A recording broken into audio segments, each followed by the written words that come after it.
Welcome to sports live presented by cool. আপনাদের সঙ্গে আছি আমি সঞ্জনা আইভি, সেই সঙ্গে আমি রঞ্জন শান্ত। আর শুরুটা করছি সুখবর দিয়ে। উইন্ডিজ বাংলাদেশ টি-20 সিরিজের খবর। দ্বিতীয় ম্যাচে উইন্ডিজকে 27 রানে হারিয়ে এক ম্যাচ হাতে রেখেই সিরিজ জিতল বাংলাদেশ। টাইগারদের দেয়া 130 রানের লক্ষ্যে ব্যাট করতে নেমে মাত্র 102 রানে গুটিয়ে যায় ক্যারিবিয়ানরা। 17 বলে হার না মানা 35 রানের ইনিংস খেলে ম্যাচ সেরা নির্বাচিত হন শামীম পাটোয়ারি। কিংস্টোনে স্বাগতিক উইন্ডিজকে খুব একটা বড় লক্ষ্য দিতে পারেনি বাংলাদেশ। মার্কাটারি টি-20তে 130 রানের টার্গেট যে কোনো দলের জন্যই কাজ করে বাড়তি পাওনা হিসেবে। সেই লক্ষ্যেই এগুতে থাকেন দুই ক্যারিবিয়ান ওপেনার ব্র্যান্ডন কিং ও জনসন চার্লস। 19 রানের উদ্বোধনী জুটি ভাঙেন তাসকিন আহমেদ। ব্র্যান্ডন কিংকে 8 রানে ফেরানোর পর আন্ডার ফ্লেচারকে রানের খাতা খোলার আগে প্যাভিলিয়নের পথ দেখান এই পেসার। এরপর জোড়া আঘাত হেনে জনসন চার্লস ও নিকোলাস পুরানের উইকেট তুলে নেন শেখ মেহেদী।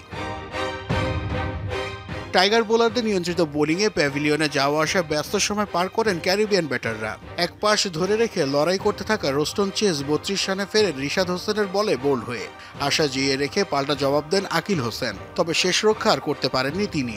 31 রানে তাসকিনের তৃতীয় শিকার হয়ে ফিরলে ভেস্তে যায় ক্যারিবিয়ানদের সিরিজ বাঁচানোর আশা। এর আগে টস হেরে ব্যাট করতে নেমে বিপর্যয়ে পড়ে বাংলাদেশ। 52 রানে 5 উইকেট হারিয়ে ধুঁকতে থাকে সফরকারীরা। সেখান থেকে দলকে টেনে তুলতে চেষ্টা চালান মেহেদী মিরাজ ও জাকের আলী। মিরাজ 26 ও জাকের করেন 21 রান। শেষ দিকে ব্যাট হাতে ঝড় তোলেন শামীম পাটোয়ারি। তার 17 বলে অপরাজিত 35 রানের ইনিংসে ভর করে 7 উইকেট হারিয়ে 129 রানের সংগ্রহ পায় বাংলাদেশ। শেষ পর্যন্ত এই স্বল্প পুঁজি বোলারদের কল্যাণে বড় হয়ে দাঁড়ায় উইন্ডিজের সামনে। 27 রানের জয়ে 2018 সালের পর টি-20তে এই প্রথম উইন্ডিজের বিপক্ষে সিরিজ জিতল বাংলাদেশ। আর 2022 সালের পর দেশের বাইরে প্রথম টি-20 সিরিজ জয় টাইগারদের। নাসিফ শুভ, যমুনা স্পোর্টস। আর্নসভেল আসলে বাংলাদেশের জন্য একটা পয়া ভেন্যু হয়ে গেল। মানে এখানে সব সুখ স্মৃতি বাংলাদেশের। এবং এই যে 130 এইটা টার্গেট দিয়ে ওয়েস্ট ইন্ডিজের মাটিতে যারা গত ম্যাচটা হেরেছে তাদের বিপক্ষে জয় পাওয়া যাবে, এটা হয়তো জানি না খেলোয়াড়রা কতটা ভেবেছিল। খেলোয়াড়রা হতে পারে তাদের মধ্যে আত্মবিশ্বাস বেশি ছিল, বিশেষ করে সৌম্য সরকার বলেছিলেন সিরিজ নিশ্চিত করতেই কিন্তু তারা আজকে মাঠে নামবেন। এবং এই বিজয়ের মাসে সিরিজ জিতেছে টি-20তে উইন্ডিজের মাটিতে, তাও আবার এটা তো খুবই বড় পাওয়া বাংলাদেশ ক্রিকেটের জন্য, নতুন একটা অনুপ্রেরণা যোগাবে। এখন ওয়ানডেটা আসলে যে হোয়াইট ওয়াশ হওয়া সেটার প্রতিশোধ যদি নেওয়া যায়, শেষ ম্যাচটা যদি বাংলাদেশ জিততে পারে টি-20তে তাহলে মন্দ হয় না। বাংলাদেশ ক্রিকেট দলের 7 নম্বর পজিশনে যে আদর্শ ব্যাটার শামীম পাটোয়ারি। উইন্ডিজকে ঘরের মাঠে সিরিজ হারানোর প্রথম 2 ম্যাচে ব্যাট হাতে 200+ স্ট্রাইক রেটে 2টি দারুণ ইনিংস খেলে দলের জয়ে গুরুত্বপূর্ণ অবদান রেখেছেন শামীম। জাতীয় দলে থিত হতে আরও উন্নতির কথা বললেন এই ব্যাটার। পজিটিভ চিন্তা আর ফিটনেস ও স্কিলে উন্নতিতে কাজ করতে চান চাঁদপুরের এই ক্রিকেটার। বাংলাদেশের ক্রিকেটে যে বিরল প্রতিভাগুলো আছে তাদের একটি শামীম পাটোয়ারি। শুনে হয়তো অনেকেই দ্বিমত করতে পারেন, কি আর এমন করেছেন, দুটো 30+ ইনিংসে এমন আহামরি কি হয়েছে। দুর্লভ বিষয়টা হলো নির্ভয়ে যে কোনো পরিস্থিতিতে খুব ভালো স্ট্রাইক রেটে ব্যাটিং করার গুণাবলী। শামীমের সাহসিকতার সাথে তার যে পাওয়ার আছে তাতে 7 নম্বর পজিশনের জন্য আইডিয়াল ক্রিকেটার তিনি। ওয়েস্ট ইন্ডিজ সিরিজের 2 টেস্টকেই উদাহরণ হিসেবে দেখুন। দ্বিতীয় ম্যাচে শামীম যখন ক্রিজে নামেন তখন বাংলাদেশের স্কোর 6 উইকেটে 72। খেলা হয়েছে 14.2 ওভার। এমন পরিস্থিতিতে বাংলাদেশ যে 127 রানের পুঁজি পেয়েছে সেটা মূলত শামীমের কল্যাণেই। 205.88 স্ট্রাইক রেটে 17 বলে 2 ছক্কা আর 2 চারে এই ব্যাটার খেলেছেন 35 রানের অপরাজিত ইনিংস। প্রথম ম্যাচেও হয়েছে তাই। 207.69 স্ট্রাইক রেটে শামীমের 27 রানের ইনিংসটি ছিল খুবই গুরুত্বপূর্ণ। বাংলাদেশের সিরিজ জয় নিশ্চিত করার ম্যাচে তাই ম্যাচ সেরার পুরস্কারও পেয়েছেন চাঁদপুরের এই ক্রিকেটার। আসলে আমি লাস্ট প্রিভিয়াস যতগুলো ম্যাচ খেলেছি, এইচপি টিম ওর হাই পারফরমেন্স অস্ট্রেলিয়া বলেন, ইভেন ইমার্জিং কাপ বলেন, ওগুলা ভালো খেলে আসছি। সো আমার ওইগুলোর জন্য আমার অনেক আমি অনেক কনফিডেন্ট পাচ্ছিলাম। ভালো খেলতে পেরেছি, এটাই হ্যাপি। আমার ফ্যামিলি হ্যাপি, আমিও হ্যাপি, পুরো দেশ হ্যাপি। শামীমের টি-20 ক্যারিয়ারের শুরুটাও কিন্তু ছিল এমন। হারারেতে জিম্বাবুয়ের বিপক্ষে 200+ স্ট্রাইক রেটে 29 ও অপরাজিত 31 রানের 2টি ইনিংস খেলেছিলেন তিনি। কিন্তু ফিটনেস সহ বেশ কিছু ইস্যুতে শামীম বাদ পড়েন জাতীয় দল থেকে। তবে চাঁদপুরের এই ক্রিকেটার আবারও নিজেকে ফিরে পেয়েছেন, ফিটনেস নিয়ে কাজ করেছেন, ভালো করেছেন ঘরোয়া ও এইচপি দল সহ নানা টুর্নামেন্টে। মাত্র তো শুরু, এখনো অনেক ক্যারিয়ার বাকি আছে। ফিটনেস নিয়ে কাজ করতেছি, ফিটনেস বলেন, ব্যাটিং বলেন, সবকিছুই ভালো মতো কাজ করতেছি।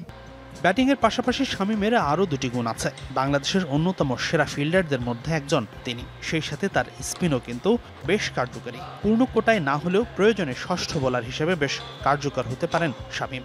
গুরুত্বপূর্ণ এই ক্রিকেটারকে আন্তর্জাতিক ক্রিকেটে থিতু করতে তার ফিটনেসে আরও উন্নতির পাশাপাশি শামীমের প্রতি বাড়তি যত্ন নিতে হবে বিসিবিকে।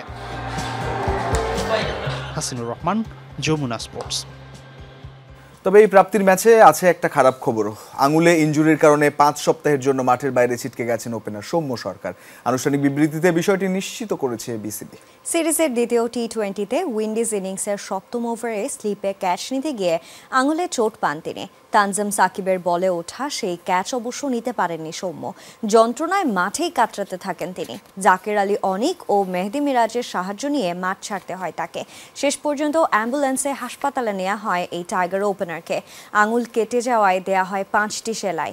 এক্স-রে রিপোর্টে দেখা গেছে আঘাত পাওয়া জায়গায় হাড় স্থানচ্যুত হয়েছে তার। ফলে চলতি সিরিজ তো বটেই, আসন্ন বিপিএলেও বেশ কিছু ম্যাচ মিস করবেন সৌম্য।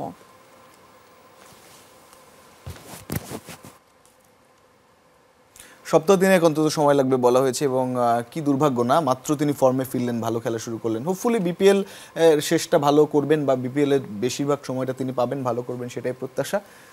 এদিকে লিটনের অফ ফর্ম নিয়ে দুশ্চিন্তার কারণ দেখছেন না আব্দুর রাজ্জাক। উইন্ডিজ সিরিজে ভালো করা শামীম পাটোয়ারিকে নিয়ে এই নির্বাচক বলছেন, ক্যারিয়ারের শুরুর দিকে অতিরিক্ত প্রত্যাশার চাপে ব্যর্থ হয়েছিলেন তিনি। সাকিবের জায়গা হুট করে পূরণ না হলেও এনসিএল থেকে কিছু তরুণ দ্রুত উঠে আসবে বিশ্বাস আব্দুর রাজ্জাকের। ওয়ানডে সিরিজে ধবলধোলাই হওয়ার পর ক্যারিবিয়ান দ্বীপে টি-20 সিরিজে বাজিমাত করেছে বাংলাদেশ। এক ম্যাচ হাতে রেখে ওয়েস্ট ইন্ডিজের বিপক্ষে সিরিজ নিশ্চিত করেছে টাইগাররা। এবার স্বাগতিকদের হোয়াইট ওয়াশ করে প্রতিশোধ নেবার সুযোগ দলের সামনে। তবে ম্যাচ জিতলেও আরও একবার দলের হতশ্রী ব্যাটিং। শেষ দিকে শামীম পাটোয়ারির বিপর্যয় সামলানো ইনিংস। 17 বলে 35 রানের এক ক্যামিওতে দলকে এনে দেন চ্যালেঞ্জিং সংগ্রহ। 2 ম্যাচেই ছন্দে থাকা শামীমকে প্রশংসায় ভাসালেন নির্বাচক আব্দুর রাজ্জাক।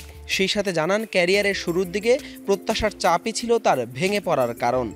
আমরা আসলে অল্প সময়ের মধ্যে অনেক বেশি আশা করে ফেলছিলাম ওর উপর। ওই সময় এটাও একটা প্রেশারে ছিল, যে কারণে ওই সময় খুব একটা ভালো হয়নি, এবং ও এটা ইমপ্রুভ করেছে। আমার কাছে মনে হয় যে এখন মোটামুটি সে মানে প্রপার রেডি ইন্টারন্যাশনাল ম্যাচের জন্য। জিতলেও বারবারই ফুটে উঠেছে দলের ব্যাটিং ব্যর্থতা। বিশেষ করে লিটনের হতশ্রী ব্যাটিং জন্ম দিচ্ছে সমালোচনার। যদিও লিটনের ব্যাটিং নিয়ে দুশ্চিন্তা না করার কথা বলেছেন রাজ্জাক। রান না করলে ও বুঝতেছে, ওকে আমার আসলে বলার কিছু নাই যে আমি কিন্তু খুশি না, বা রান না করলে যদি ও অনেকদিন রান না করে ও নিজেই অখুশি থাকবে। আমি কি অখুশি হব? তো নিজে অখুশি হওয়ার তার থেকে আর বড় কি হতে পারে। দল যেখানেই খেলুক আসে সাকিব প্রসঙ্গ। সাকিবের জায়গা হুট করে পূরণ সম্ভব না হলেও এনসিএল থেকে দ্রুত সময়ে ভালো প্লেয়ার উঠে আসবে বিশ্বাস বিসিবির এই নির্বাচকের। সাকিব 20 বছর ধরে ন্যাশনাল টিমে খেলার পর সাকিব যখন চলে যাবে, আপনি একদম সাকিবের জায়গায় একটা প্লেয়ার পাওয়া এটা ডিফিকাল্ট। তো ওদেরও একটু টাইম দিলে আমি শিওর যে ওরা আরও কম সময়ে চলে আসবে, এতটুকু আমি বলতে পারি এখন যাদের আমি দেখছি। খারাপ সময় কাটিয়ে দল যে মোমেন্টাম পেয়েছে সেটা এখন ধরে রাখবে প্রত্যাশা আব্দুর রাজ্জাকের। হাসান আল মারুফ, যমুনা স্পোর্টস, সিলেট। 36 বছর অপেক্ষার পর অধরা বিশ্বকাপ জয়ের 2 বছর পূর্ণ হলো লিওনেল মেসির আর্জেন্টিনার। 2022 সালের কাতার বিশ্বকাপে 18 ডিসেম্বর নিজেদের ইতিহাসে 3য় বিশ্বকাপ জয়ের স্বাদ পায় আলবিসেলেস্তারা। দীর্ঘ প্রতীক্ষার অবসান ঘটিয়ে আবারও বিশ্বসেরার মুকুট পড়ে আর্জেন্টিনা। ফ্রান্সকে টাই ব্রেকারে হারিয়ে আকাশী নীলদের বিশ্বকাপ উপহার দেন মেসি ডি মারিয়ারা।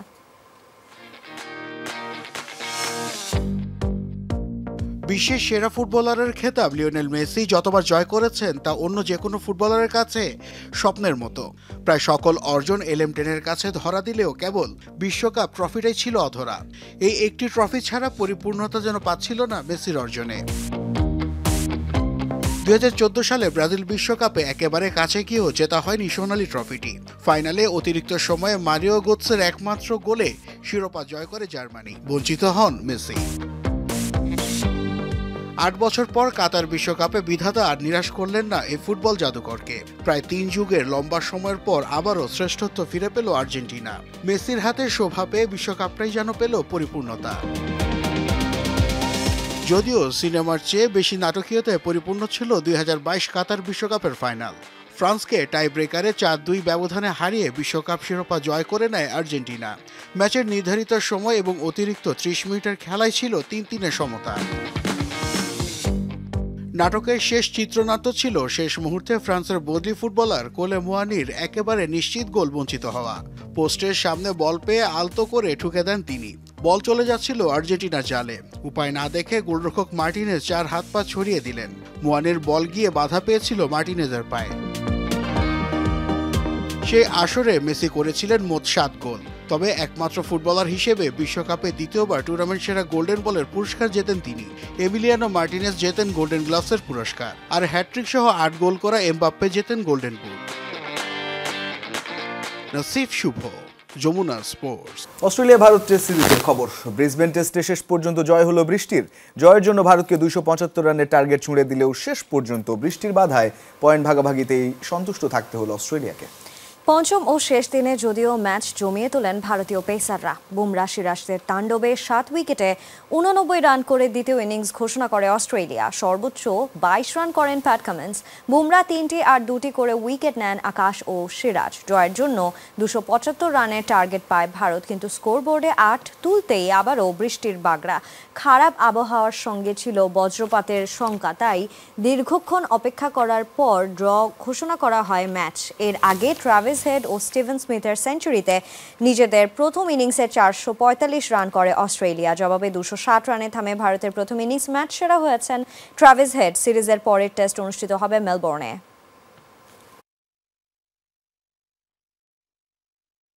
আচমকাই আন্তর্জাতিক ক্রিকেট থেকে বিদায় নিলেন ভারতীয় ক্রিকেটার রবিচন্দ্রন অশ্বিন। ব্রিসবেন টেস্টের শেষ দিনে সংবাদ সম্মেলনে এসে জানালেন ইতি টানছেন ভারতের জার্সিতে খেলা 14 বছরের বর্ণিল ক্যারিয়ারের। সবচেয়ে বেশি উইকেট পাওয়াতে সাহায্য করায় বিশেষ ধন্যবাদ দিয়েছেন রোহিত, কোহলি, রাহানে ও পূজারাকে। এদিকে অবসর নেয়ার আগ পর্যন্ত বর্তমান খেলোয়াড়দের মধ্যে টেস্টের সর্বোচ্চ 537 উইকেট নিয়ে শীর্ষে ছিলেন এই অলরাউন্ডার। ব্রিসবেন টেস্টের শেষ দিন বৃষ্টির কারণে মাঠে নামাটাও নেহাতি কঠিন হয়ে পড়েছিল ভারত ও অস্ট্রেলিয়া দলের খেলোয়াড়দের। ফলে ম্যাচ হলো ড্র। সিরিজ শেষে সংবাদ সম্মেলনে আসবেন দলের অধিনায়ক রোহিত শর্মা, এটাও জানতেন সবাই। কিন্তু আচমকা রোহিতের পাশের চেয়ারটাতে বসে পড়লেন দেশটির অলরাউন্ডার রবিচন্দ্রন অশ্বিন, যিনি ছিলেন না বর্ডার গাভাস্কার ট্রফির তৃতীয় টেস্টে ভারতের একাদশে। তখনই বোঝা যাচ্ছিল আসতে যাচ্ছে বড় কোনো ঘোষণা। শঙ্কা পরিণত হয় সত্যিতে। আমার এখানে আসার কথা ছিল না, কিন্তু একটা কথা সকলকে জানানোর জন্য এসেছি। আন্তর্জাতিক ক্রিকেটে এটাই আমার শেষ দিন। সতীর্থ ও বিসিসিআই সহ অনেককেই ধন্যবাদ দিতে চাই, কিন্তু বিশেষভাবে ধন্যবাদ জানাতে চাই রোহিত, কোহলি, রাহানে ও পূজারাকে। আমার উইকেট শিকারের পথে সবচেয়ে বেশি ক্যাচ তারাই ধরেছিল। চলতি সিরিজে মাত্র একটি টেস্ট খেলেছেন অশ্বিন, যেখানে 53 রান খরচায় নিয়েছেন 1 উইকেট। সবশেষ সিরিজে নিউজিল্যান্ডের বিপক্ষে 3 ম্যাচে নিয়েছেন মোট 9 উইকেট। তবে টেস্ট ফরম্যাটে ভারতের দ্বিতীয় সর্বোচ্চ উইকেট শিকারী হয়েই বিদায় নিলেন এই অফ স্পিনার। 24 গড়ে 106 টেস্টে 537 উইকেট আছে তার ঝুলিতে।